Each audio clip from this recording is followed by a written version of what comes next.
Muganga. Nimekuja hapa ninatafuta utajiri. Unataka utajiri. Nimefanya kazi mingi yote. Lakini hapa napenda. Pia mimi hapa naona pesa.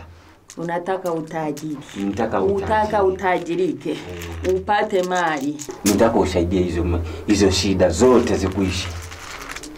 Unataka utajiri. Unataka uwe na pesa. Nitaka pesa. Uwe na magari. Uwe na manyumba. Uwe na kila kitu. Kila kitu. Kitu chenye utanifanyia baba, utaenda nyumbani. Ununulie kitambaa.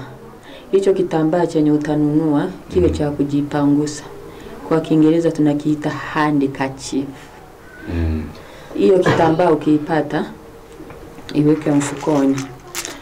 Unitafutie mwenda wazimu.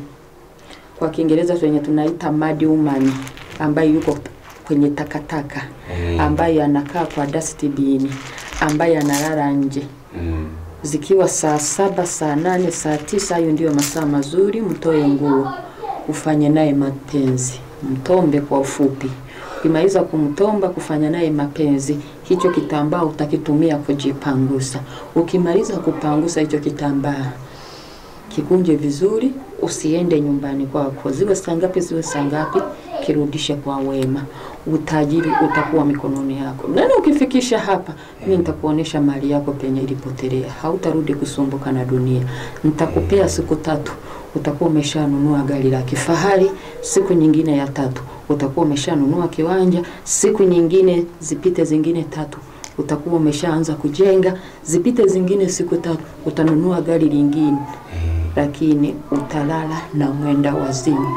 Kwa ufupi, you will sleep with a mad woman, ambaye anakula takataka, ambaye anakula uchafu. Uwe na wakati mwema. Hivi vitu navitaka kabla kujapita siku 3. Siku 3. Wewe ndo utajua utamtafuta leo, utamtafuta kesho, utamtafuta kesho kutwa. Hiyo sio yangu. Chenye nataka kitambaa chenye umejipangusa kwa mwenda wazimu, mkiwa mmemaliza lile tendo la kimapenzi. Au sio mapenzi, mmemaliza kujitomba. Kwa ufupi, upanguse, uniletee hicho kitambaa. Nje, enda unitafutie mwenda wazimu. Uwe na usiku mwema, uwe na wakati mwema. Success is in your hands. Fike sana.